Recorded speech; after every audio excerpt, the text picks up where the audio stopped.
Teachers, what's your most story from your workplace? Story 1.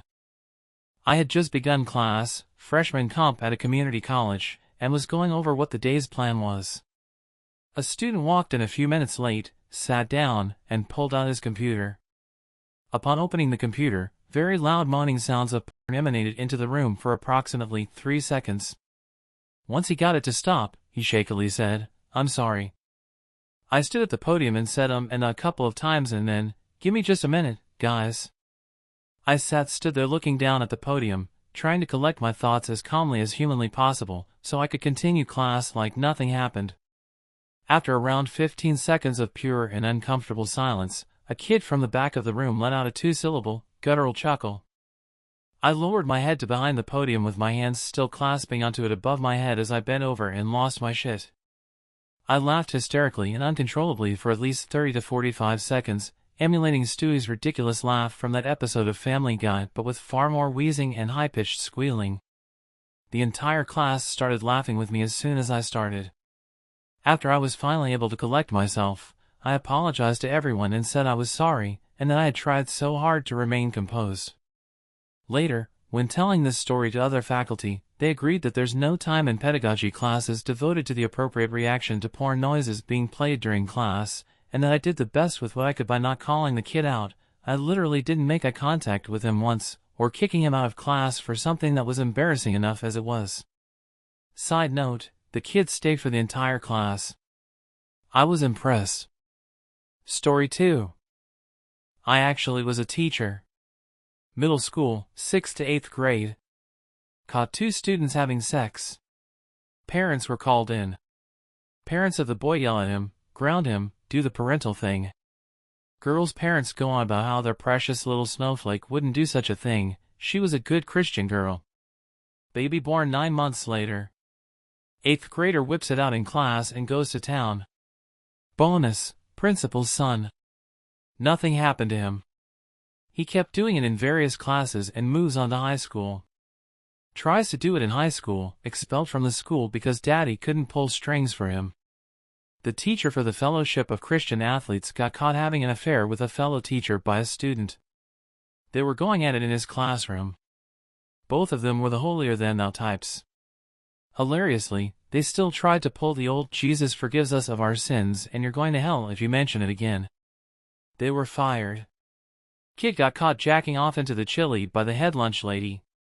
School had to spend literally thousands of dollars to call in a massive pizza order because there was not enough time to make another lunch.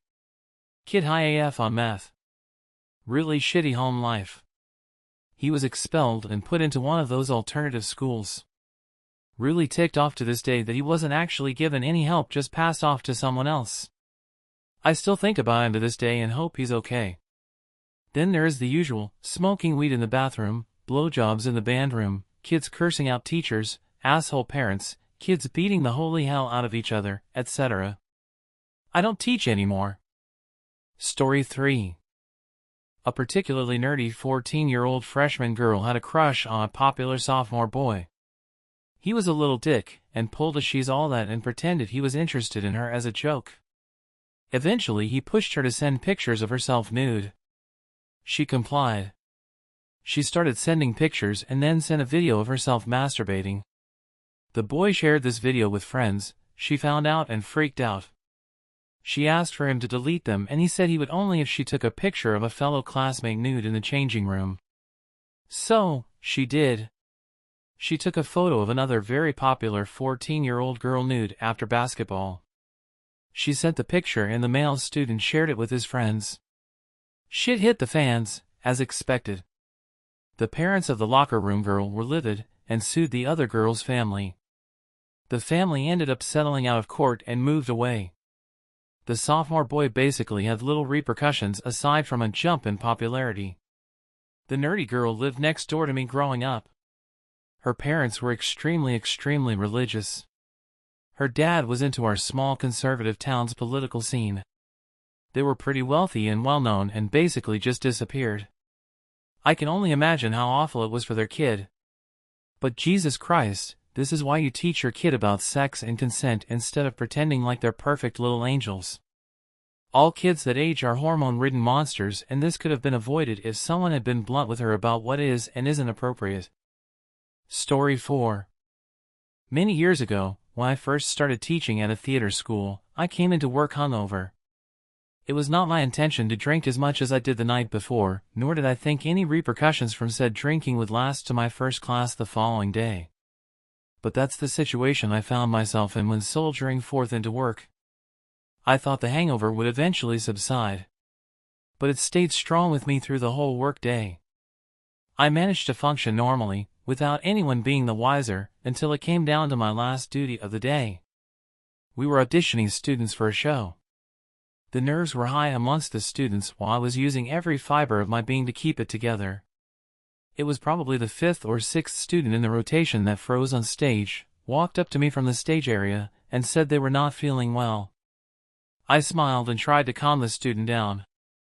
But as I was explaining that everything was going to be okay, the student puked all over me. That's when my resolve went out the window and I puked all over the student. This triggered a few other students to vomit as well. Luckily, I wasn't the only teacher in the room, and I was able to excuse myself to get towels for the mess.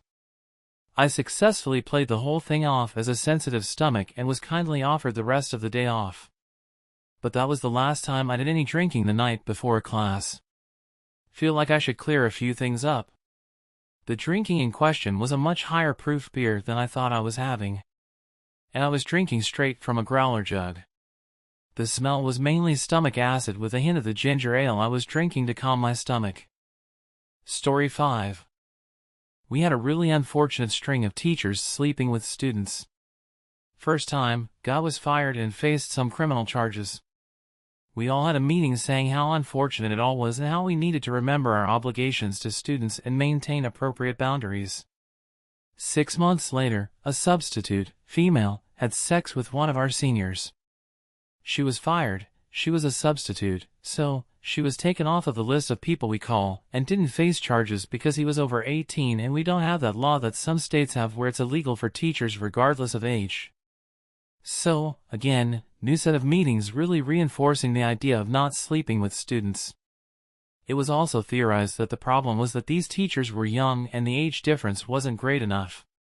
So we hired 4 more seasoned teachers. The following year, one of these new old teachers got busted for CP on a district laptop. Now, I'm not saying that there was probably a reason these teachers had been bouncing from district to district rather than staying put, but the creep aside, they were all assholes. So now, parent confidence is eroding, principal is worried he's going to be made the sacrificial lamb, announces that we're all going through more training and that they are beefing up our background checks.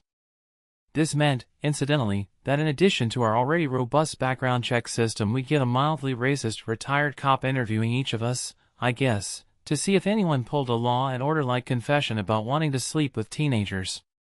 He didn't ferret out any perverts. He was too busy being fixated on the fact that I'm Muslim and a science teacher. So, obviously sleeper cell. His investigation might have caused me more of a headache, except he then got caught masturbating in the school parking lot during field hockey practice. Ironically, things did settle down quite a bit after the principal took it upon himself to move on. Story 6. 2 colleagues of mine, Frank and Sophie, were having an affair while both being married. They got caught in the shower at a weekend school trip where students and teachers spent the night at a facility. Cue the affair being out in the open. Frank is now sick at home trying to make amends with his wife who's depressed. Sophie, who is a representative for the Christian Values Party here by the way, got the boot from her husband and now has a thing, I kid you not, with Frank's best friend. Best part is, all the while another colleague and one of my good friends, Bert, found out his wife, Leanne, was having an affair. Bert and Leanne are now separated as well. I tried to be as supportive as possible until the day Claire, another colleague, told me that while Bert was married to Leanne, he was also hooking up regularly with yet another colleague of mine, Zoe, Claire's best friend. I actually forgot about the fact that Claire broke off her marriage with her husband Pete to be with an ex-colleague of mine, Robert, who was dating another current colleague at another campus, Lois. Pete and Lois even managed to hook up for a while after that whole debacle, so yeah. Go figure. You know that saying about truth being stranger than fiction? Well, yeah. Our school's a mess right now. Basically, I'm just happy to eat the popcorn and not be the movie.